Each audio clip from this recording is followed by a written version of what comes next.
देखिए मित्रों, मैंने ये 5 प्रश्न रखे थे। अब न्याय मंत्री अर्थात क्या आप समझ गए हैं? न्याय मंत्री अर्थात न्याय देने वाला मंत्री। आज के जमाने में कौन हुआ? जज। अब कहो हम कहाँ जज बनने वाले हैं? तो याद रखो मित्रों, कहीं ना कहीं न्याय मंत्री के रूप में आपको, मुझे, सभी को काम करना होगा। दूसरा प्रश्न मैंने रखा है, यह पाठ हमारे अध्ययन में क्यों रखा गया होगा? हमने 2 बात जान ली कि हम भारत में जो न्याय तंत्र है उसके ऊपर विश्वास करें। अगर कहीं पर न्याय मंत्री के रूप में हमें काम करना पड़े तो भी हम काम कर सकते हैं। अब न्याय मंत्री क्या सिर्फ जज होता है? नहीं, जीवन में ऐसे कई पड़ाव आते हैं। मैं एक उदाहरण आपको दूं, आपके वर्ग का मॉनिटर, वर्ग प्रतिनिधि, वो भी एक न्याय मंत्री के रूप में काम करता है। मैं यहाँ पर शिक्षक हूँ, बच्चे बातें करते हैं तो मैं भी यहाँ पर एक न्याय मंत्री के रूप में काम करता हूँ। आपके 2 मित्र हैं और वहां पर आप उपस्थित हैं, दोनों के बीच में झगड़ा हो गया और कोई तीसरा व्यक्ति आकर पूछता है कि दोनों में गलती किसकी थी, तो आपको भी वहां पर न्याय मंत्री के रूप में काम करना पड़ेगा। घर में भी ऐसे हैं, 2 भाई बहन हैं और वहां पर मम्मी खड़ी है और दोनों लड़ रहे हैं और पापा आकर पूछते हैं, तो वहां पर मम्मी भी न्याय मंत्री के रूप में काम करेगी। तो यहाँ पर हमें जानना है कि न्याय मंत्री के रूप में हम किस किस जगह पर और कैसे काम करें और हम में कौन से गुण होने चाहिए, ये सारी बातें हैं। बराबर? एक बात हुआ तो ये होगा जीवन में। फिर एक अच्छे न्याय मंत्री के क्या गुण होने चाहिए? बच्चों, ये सब आप जानते ही होंगे कि न्याय मंत्री कैसा हो। क्या पक्षपात करता ऐसा हो? बिल्कुल नहीं, ऐसा कभी भी हो सकता नहीं है। क्या वो अपने फायदे का डिसीजन ले? वो भी नहीं हो सकता। हम कभी अपने फायदे की बात नहीं सोच सकते जब हम एक न्याय मंत्री के रूप में काम कर रहे होते हैं। फिर बात आती है, क्या अपने रिश्तेदारों को ही बात में फेवर में वो डिसीजन दे? ना, ऐसा कुछ नहीं, सत्य का ही साथ देना चाहिए, जो सच है वही। चलो और आगे बढ़ते हैं। अब यह पाठ हमें जीवन में कैसे उपयोगी होगा? जैसे आगे मैंने बात कही वैसे ही अब आज के युग में न्याय तंत्र का महत्व वो भी आप लिख सकते हैं। बराबर? हम यहाँ पर भी बार बार कहाँ पर जाते हैं? कोर्ट कचहरी में ये बात आगे बढ़ती रहती है। तो ये हमने जान लिया था। अब इस पाठ का बेस, इस पाठ का जो भी है उद्देश्य है वो अब हम समझ गए हैं। अब मैं फिर से चुप हो जाता हूँ और इस पाठ के ऊपर आ जाता हूँ। ध्यानपूर्वक इस पाठ को देखना, क्योंकि इस पाठ में जो कुछ बातें हैं अब मैं उसका वीडियो प्ले करने जा रहा हूँ। तो कहीं मत जाइए, बने रहिए हमारे साथ न्याय मंत्री। ठीक है, चलिए।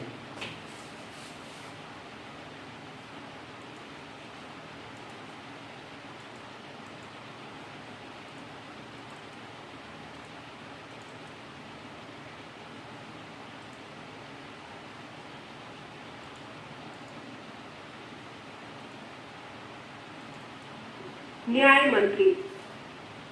संध्या का समय था, चारों ओर अंधकार फैल चुका था।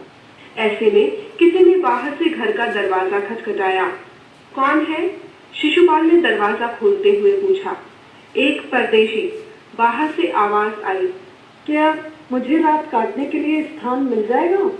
जैसे ही शिशुपाल ने दरवाजा खोला, उनके सामने एक नवयुवक खड़ा था। उन्होंने मुस्कुराकर कहा, यह मेरा सौभाग्य है। अतिथि के चरणों से यह घर पवित्र हो जाएगा। आइए, पधारिए। अतिथि को लेकर शिशुपाल अंदर गए। शिशुपाल के पुत्र ने अतिथि का आदर सत्कार किया। यह देख परदेशी मुग्ध हो गया। भोजन आदि से निपटकर दोनों बातें करने लगे। बात उस समय की देश की व्यवस्था पर चल रही थी। शिशुपाल बोल उठे, आजकल बड़ा अन्याय हो रहा है, मेरा तो खून खौल उठता है। परंतु परदेशी इस बात से सहमत न था। कुछ चिढ़कर वह बोल उठा, दोष निकालना तो सुगम है, परंतु कुछ करके दिखाना कठिन। शिशुपाल को ऐसा लगा जैसे किसी ने उनके मर्म को छू दिया हो। बोले, अवसर मिले तो दिखा दूं कि न्याय किसे कहते हैं। तो आप अवसर चाहते हैं? हाँ, अवसर चाहता हूँ। फिर कोई अन्याय नहीं होगा? बिल्कुल नहीं। कोई अपराधी दंड से नहीं बचेगा? नहीं। परदेशी ने मुस्कुराकर कहा, यह बहुत कठिन काम है। मेरे लिए कुछ भी कठिन नहीं, मैं न्याय का डंका बजाकर दिखा दूंगा। शिशुपाल की बातें सुन परदेशी के चेहरे पर मुस्कान खेलने लगी। बहुत देर तक दोनों बातें करते रहे, फिर सो गए। सुबह उठकर परदेशी ने शिशुपाल। मित्रों, यहाँ पर मैं पोस्ट करता हूँ। अब मैं फिर से क्विक रिकैप बता दूं कि क्या घटना घटी है। यहाँ पर एक शिशुपाल है जो एक व्यक्ति है और सम्राट अशोक की बात की गई है। तो सम्राट अशोक यहाँ पर अपना रूप बदलकर परदेसी बनकर शिशुपाल के घर जाते हैं और वहां पर रात रहने की बात करते हैं। और जैसे ही कहते हैं हम, शिशुपाल ने उसका अच्छा से स्वागत किया, क्योंकि हम जानते हैं मातृदेवो भव, पितृदेवो भव, गुरुदेवो भव और भारतीय संस्कृति रही है अतिथि देवो भव। तो शिशुपाल भी बड़े ही अच्छे से अपने अतिथि का स्वागत करता है। तो ये मेरा सौभाग्य होगा और वो उसका स्वागत करता है, बहुत अच्छे से स्वागत करता है, प्रणाम आदर सत्कार ये सब हो चुका है। फिर दोनों बैठकर आराम से बातें करते हैं। बातें किस विषय की करते हैं? तो भाई उस जमाने, उस देश की अर्थव्यवस्था की बात करते हैं, उस देश की परिस्थिति की व्यवस्था की बात करते हैं। तो देश की परिस्थिति से कौन खुश नहीं था? यहाँ पर शिशुपाल खुश नहीं थे। इसलिए शिशुपाल कहता है कि भाई आजकल तो बड़ा अन्याय हो रहा है ना, आजकल बड़ा अन्याय हो रहा है। लेकिन शिशुपाल की बात का विरोध वो परदेसी युवक करता है और वो युवक कहता है कि भाई दोष निकालना तो बड़ा ही सुगम है, किंतु कुछ करके दिखाना वो बड़ा ही कठिन है। यहाँ पर आप शब्द जान सकते हैं, सुगम अर्थात क्या, कठिन अर्थात क्या। अगर आपको नहीं समझ में आते हैं तो आप मुझसे पूछ सकते हैं, ये बात आगे चल चुकी है। फिर भी अगर नहीं समझ में आते हैं तो आप पूछ सकते हैं। यहाँ पर ये प्रश्न किसने कहा, ये वाक्य किसका था कि दोष निकालना तो बड़ा ही सरल है, किंतु कुछ करके दिखाना बड़ा ही कठिन है। यहाँ पर बात करते हैं, ये वाक्य उस परदेसी युवक ने शिशुपाल से कही। तो शिशुपाल भी कहते हैं कुछ ऐसा नहीं, अगर मुझे मौका मिले तो मैं बता दूं कि न्याय किसे कहते हैं, चारों ओर न्याय का डंका बजाकर बता दूं, ऐसी वो बात कहते हैं। तो यहाँ पर जो परदेसी युवक है ना, अच्छा तो आप अवसर की तलाश में हैं, आपको मौका चाहिए, आपको चांस चाहिए न्याय मंत्री बनने का। हाँ, फिर कहते हैं तो क्या कोई अपराधी अपराध से न बच सकेगा? बिल्कुल नहीं। और वो मुस्कुराते हैं और कहते हैं, फिर दोनों सो जाते हैं और दूसरे दिन चले जाते हैं। तो चलो और हम आगे बढ़ते हैं, दूसरे दिन के बारे में जानते हैं। ठीक है, चलिए। को धन्यवाद देकर उनसे विदा मांगी। कई दिन व्यतीत हो गए। शिशुपाल इस घटना को लगभग भूल से गए। अचानक एक दिन शिशुपाल के घर का पता पूछते हुए कुछ सिपाही आए और उन्हें दरबार में चलने के लिए कहा।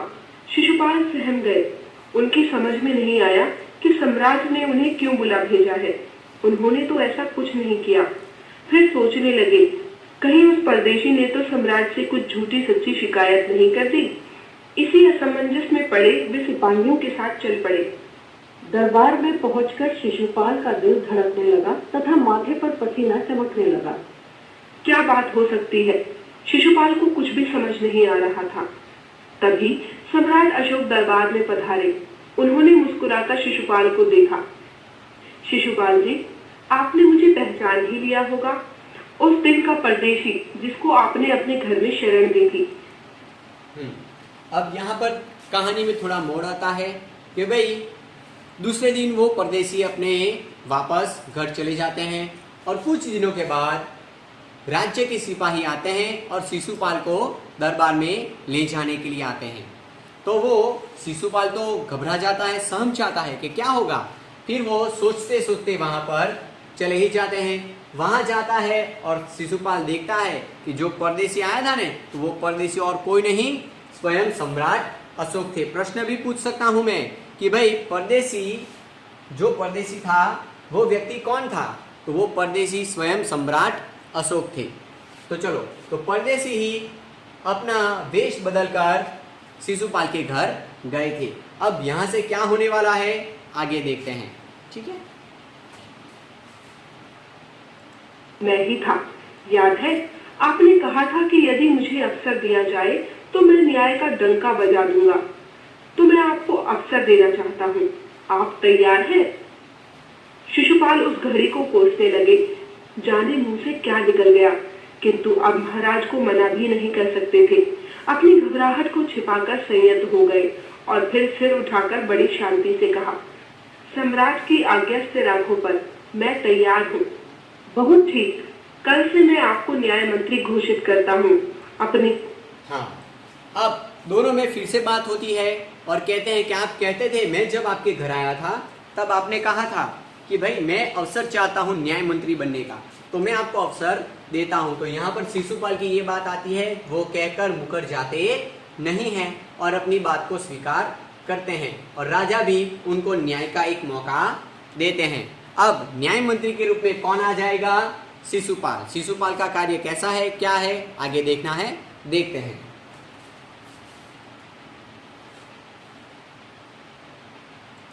कथनी को सिद्ध करके दिखाइए। सम्राट अशोक की राजमुद्रा शिशुपाल के हाथ में थी। उन्होंने झुककर राजा का अभिवादन किया और जो आज्ञा कहकर राजमुद्रा माथे से लगा ली। शिशुपाल अब महाराज अशोक के न्याय मंत्री थे। उन्हें अपने कथन की लाज रखनी थी। सब कुछ भूलकर वे राज्य की समुचित व्यवस्था में जुट गए। उनकी मेहनत और लगन रंग लाई। उनके सुप्रबंध से राज्य में पूरी तरह शांति रहने लगी। चारों ओर धूम मच गई। किसी को किसी प्रकार का भय नहीं था। लोग दरवाजों में ताले लगाना भूल चले थे। न्याय मंत्री के सुप्रबंध और न्याय की चारों ओर चर्चा थी। ऐसा न्याय मंत्री तो पहले कभी नहीं आया। लोग उनकी वाहवाही करने लगे। दिन बीतते गए। प्रजा अब आपने देखा, यहाँ पर हमने बात कर ली कि भाई न्याय मंत्री ने न्याय मंत्री के रूप में बहुत अच्छा काम शुरू कर दिया। अब न्याय मंत्री कौन था? अब न्याय मंत्री शिशुपाल बन चुके थे। उन्होंने मस्त काम किया है, जबरदस्त काम किया है। कोई भी व्यक्ति किसी भी तरह के डर से अब जीता नहीं था। हमने देखा था वीडियो में कि लोग अपने घर भी खुले छोड़कर चले जाते थे। कोई डर नहीं, कोई चिंता नहीं और लोग उनकी प्रशंसा करते थे कि भाई ऐसा न्याय मंत्री हमने आज तक नहीं देखा। कुछ दिन बीतते गए और कुछ घटना बनती है। आप फोटो में देख सकते हैं। अब यहाँ पर क्या घटना घटी है जानना है, बने रहिए हमारे साथ। अत्यंत ही प्रसन्न व संतुष्ट थी। अचानक एक रात विस्फोट हुआ। किसी ने रात में एक पहरेदार की हत्या कर दी। चारों ओर दुख और विस्मय की लहर दौड़ गई। इतनी सुचारू व्यवस्था में ऐसी घटना कैसे घटी? किसने इतनी हिम्मत दिखाई? शिशुपाल स्वयं बहुत अचंभित थे। उनकी रातों की नींद उड़ गई। खाना पीना छोड़ वे दिन रात अपराधी का पता लगाने में जुट गए। हत्यारे का कोई सुराग नहीं मिल रहा था, किंतु शिशुपाल ने हिम्मत नहीं हारी। बहुत अधिक भागदौड़ करने के पश्चात जब शिशुपाल के सामने अपराधी का नाम आया तो उनके पांव तले जमीन खिसक गई। अब बहुत अच्छा शासन चल रहा था, किंतु एक दिन ऐसी घटना बन जाती है। यहाँ शब्द प्रयोग किया है विस्फोट। विस्फोट अर्थात बॉम्ब होता है, लेकिन यहाँ पर उसका अर्थ बॉम्ब या धड़ाका न करेंगे। एक ऐसी घटना बन गई। तो क्या घटना बन गई? किसी ने रात में पहरेदार की हत्या कर दी। पहरेदार मतलब वॉचमैन, बराबर। तो उसकी हत्या कर दी थी। अब वो राजा का कर्मचारी था, राजा का कर्मचारी था। इसकी वजह से उसकी जिम्मेदारी भी शिशुपाल के ऊपर आती है कि ऐसे व्यवस्था अच्छे माहौल में ऐसा कैसे हो गया। उसकी नींद उड़ गई। उसने दिन रात एक कर दिया, खाना पीना तक छोड़ दिया और अपराधी का पता लगा ही लिया। और जब अपराधी का पता लगा तो उसके होश उड़ जाते हैं। अब देखते हैं कौन अपराधी है, कैसे अपराध किया, क्यों किया, सब कुछ जानना है। बने रहिए हमारे साथ। पहरेदार की हत्या स्वयं सम्राट अशोक ने की थी। रक्षक ही भक्षक बन गया। शिशुपाल के लिए निर्णय लेना अत्यंत दूभर हो गया। निरपराध पहरेदार की हत्या। शिशुपाल सोच सोचकर परेशान थे। महाराज ने ऐसा क्यों किया? एक ओर धर्म था तो दूसरी ओर कर्तव्य। एक ओर वे न्याय मंत्री थे तो दूसरी ओर सम्राट के सेवक। परंतु न्याय तो न्याय है। न्याय मंत्री के सम्मुख सम्राट और साधारण व्यक्ति में कोई अंतर नहीं होना चाहिए। अगले दिन शिशुपाल बहुत शांत थे, बहुत सोच विचार। याद रखो मित्रों, ये भी प्रश्न आ सकता है कि शिशुपाल के न्याय विषय में उनके विचार, न्याय विषय में उनके विचार क्या थे शिशुपाल के, ये भी जानना है। अब ये भी है कि भाई कोई अपराधी था, किसी की हत्या कर दी गई थी, तो वो अपराधी और कोई नहीं स्वयं सम्राट अशोक थे। लेकिन अशोक ने क्यों उस पहरेदार की हत्या की होगी, वो सब अभी पता नहीं था। लेकिन वो उसके बारे में कुछ न सोचता था, सिर्फ न्याय के विषय में सोचता था। और न्याय के विषय में वो शिशुपाल ये कहते हैं कि न्याय ना राजा देखता है ना रंग देता है, किसी में कोई फर्क करता नहीं है। बराबर, भले ही वो राजा के सेवक हैं लेकिन फिलहाल वो न्याय मंत्री है और न्याय मंत्री के रूप में अपना काम करते हैं। और यहाँ पर न्याय विषय में उसके जो विचार है यहाँ पर प्रस्तुत किए गए हैं। अब हम आगे बढ़ते हैं कि वो किस तरह से न्याय देते हैं, क्या निर्णय देते हैं, देखना है। उपचार के पश्चात उन्होंने अपना कर्तव्य निश्चित कर लिया था। नहा धोकर और वस्त्र बदलकर वे निर्धारित समय पर दरबार में पहुंचे। सम्राट अशोक सिंहासन पर बैठे हुए थे। शिशुपाल के आते ही उन्होंने पूछा, न्याय मंत्री, हत्यारे का पता चला? न्याय मंत्री गर्दन झुकाए चुप खड़े रहे। सम्राट अशोक के चेहरे पर क्रूर मुस्कान छलकने लगी। बस हो गए चुप? मैं न कहता था बातें करना सरल है, न्याय मंत्री का पद संभालना अत्यंत कठिन। शिशुपाल ने आगे बढ़कर सम्राट के सम्मुख नतमस्तक होकर कहा, अपराधी का पता चल गया महाराज, पर एक दुविधा है। दुविधा कैसी? अपराधी को दरबार में पेश करो, अशोक ने कड़क कर कहा। वह दरबार में ही है। शिशुपाल ने सिर उठाकर महाराज की ओर देखा। दरबार में है? फिर देर क्यों? हथकड़ी पहनाओ। सम्राट अशोक क्रोधित हो उठे। शिशुपाल कुछ रुके, फिर अपने एक उच्च अधिकारी को बुलाकर कहा, महाराज को हथकड़ी पहना दो। दरबार में तहलका मच गया। सम्राट का चेहरा क्रोध से लाल हो गया। वे सिंहासन से खड़े हो गए और चिल्लाकर बोले, तुम्हारा दिमाग खराब हो गया है? इतना साहस? न्याय मंत्री का चेहरा निर्विकार था। उन्होंने जैसे कुछ सुना ही नहीं। अपने शब्दों को दोहराते हुए उन्होंने हथकड़ी महाराज की ओर बढ़ा दी। दूसरे ही क्षण सम्राट अशोक के हाथों में हथकड़ी पड़ गई। शिशुपाल ने कहा, अशोक, तुमने उस रात उस पहरेदार की निर्ममता से हत्या की, तुम इसका क्या उत्तर देते हो? अब देखते हैं, यहाँ पर बहुत अच्छी बात आती है। अब अपराधी कौन है? स्वयं सम्राट अशोक। अब जब उसे सम्राट अशोक को अपराधी बना ही दिया है, तब वो उसे सम्राट अशोक ना कहकर सिर्फ यहाँ कहते हैं कि अशोक, तुम बताओ, तुमने उस अपराधी का खून क्यों किया, हत्या क्यों की? ऐसा याद रखो बच्चों, अगर किसी के ऊपर मुकदमा चलता है, इल्जाम लगता है, जब तक वो इल्जाम रद्द नहीं होते तब तक वो व्यक्ति मुलजिम ही कहा जाता है। बराबर, तो यहाँ पर भी जैसे उनके ऊपर ये अपराध लगा है, ये सम्राट न बोलकर सिर्फ अशोक बोलते हैं। बराबर। और दूसरी बात, यहाँ पर ये प्रश्न पूछते हैं कि तुमने उनका अपराध क्यों किया। तो ये अच्छे न्याय मंत्री की ये दूसरा लक्षण है क्या, कि दोनों ओर से हमें बातें सुननी है। सिर्फ किसी एक व्यक्ति की बात सुनकर हम कभी भी फैसला ले सकते नहीं है। उसने कुछ किया है तो क्यों किया है, वजह कारण जानने हैं। बराबर, तो कभी भी एक बात सुनकर सीधा फैसला हम कभी ले सकते नहीं है। भले ही ये अपराधी है लेकिन उसे बोलने का मौका भी देना चाहिए।